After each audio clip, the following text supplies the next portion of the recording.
A ver, el mundo en el que vivimos no es que apareciera así, de repente. No, no. Se forjó en una época de cambios tan, pero tan brutales que a día de hoy todavía definen cómo vivimos. Hoy nos metemos de lleno en ese plano maestro, la segunda revolución industrial. Cuando pensamos en progreso, es fácil que la mente se vaya al último móvil o a la nueva aplicación de moda. Pero, ¿y las bases? ¿De dónde salen los cimientos de nuestra sociedad? Pues la respuesta está en una época de cambios de verdad alucinantes. Pensemos en un gesto tan simple como darle a un interruptor. Hoy es algo automático, ¿verdad? Pero en su momento fue magia pura. Una revolución que, literalmente, eliminó la diferencia entre la noche y el día y cambió para siempre cómo trabajábamos y cómo vivíamos nuestro ocio. O bueno, algo más fácil todavía. Miremos a nuestro alrededor ahora mismo. Toda esta increíble cantidad de productos, la ropa que llevamos, los objetos que usamos, casi todo es el resultado directo de un sistema de producción en masa que nació justamente en este periodo. Y claro, no podemos olvidar la capacidad de hablar casi al instante con alguien al otro lado del planeta.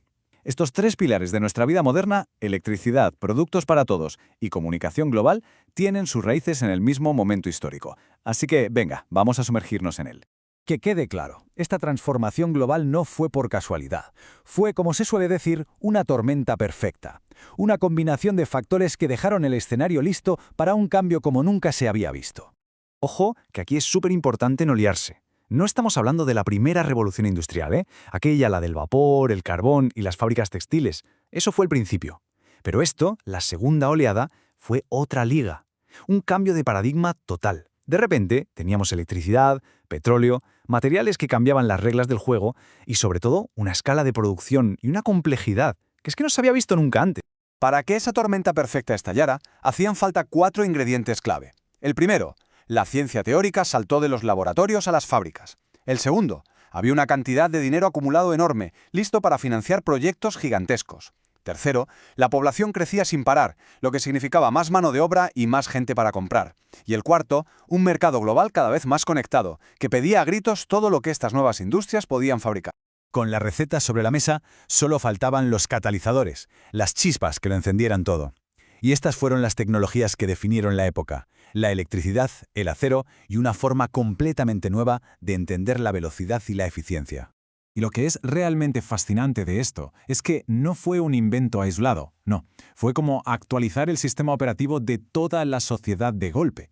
La energía, los materiales, la comunicación, la producción, todo cambió a la vez, creando un efecto multiplicador que ya era imparable. Aquí es donde entran en escena genios como Nikola Tesla.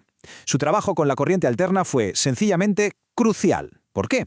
Porque permitía llevar electricidad a distancias enormes perdiendo muy poca energía. Esto fue un bombazo. Liberó a las fábricas de tener que estar pegadas a los ríos o a las minas de carbón, iluminó el mundo y permitió que la industria creciera en cualquier sitio. Y luego tenemos a Henry Ford. Su ambición no era solo construir coches, era que casi cualquiera pudiera comprarse uno, y para conseguirlo perfeccionó la cadena de montaje, un sistema que no solo cambió para siempre la industria del automóvil, sino la forma de fabricar casi cualquier cosa que se nos ocurra. El tercer pilar fue el acero. Gracias a nuevos métodos como el proceso Bessemer, de repente se pudo producir en masa un material mucho más resistente y versátil que el hierro, y el acero se convirtió literalmente en el esqueleto del nuevo mundo.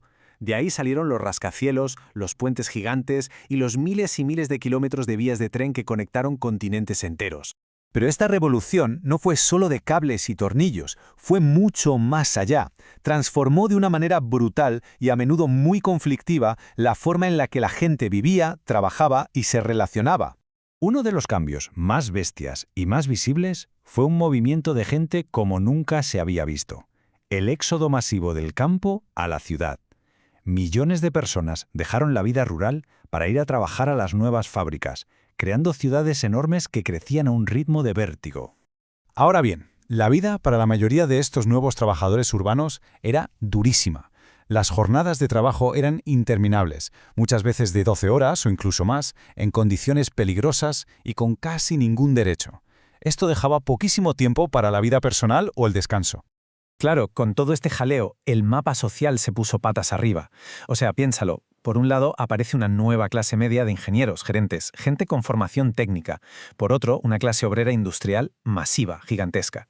Las mujeres entran con una fuerza brutal en el mundo laboral. ¿Y qué pasa cuando todo cambia tan rápido? Pues que surgen respuestas. Nacen los movimientos obreros para luchar por derechos que hoy nos parecen obvios. Y aparecen ideologías completamente nuevas que intentan dar sentido y solución a las tensiones de ese nuevo mundo. Y bien, ¿qué queda hoy de todo esto? Pues muchísimo más de lo que parece a simple vista. El legado de esta época es tan profundo que a veces ni lo vemos, pero está en todas partes, como vamos a comprobar ahora mismo. Cada vez que encendemos una luz, estamos usando un sistema que nació con las ideas de gente como Edison y Addington, y esa electrificación masiva de las ciudades. Así de simple. El coche que tenemos aparcado en la calle, y en general todos los productos que damos por hechos, son descendientes directos de los principios de producción en masa que Ford perfeccionó hace más de un siglo. Y nuestra economía global, este mundo hiperconectado, sería impensable sin las redes de transporte y comunicación que se crearon en este periodo, uniendo mercados, materias primas y personas como nunca antes se había hecho. Así que el punto clave es este. La época no solo cambió cómo se hacían las cosas, cambió la mentalidad. Fue el nacimiento de la cultura de consumo, la idea de que se pueden producir y desear cosas que van mucho más allá de lo necesario para sobrevivir. La segunda revolución industrial nos dejó un mundo electrificado, conectado y basado en la producción masiva. La gran pregunta que nos queda ahora es, las revoluciones tecnológicas que estamos viviendo en este mismo momento, ¿qué clase de mundo, qué legado van a dejar para las generaciones que vengan después? Ahí queda la reflexión. Gracias por la compañía.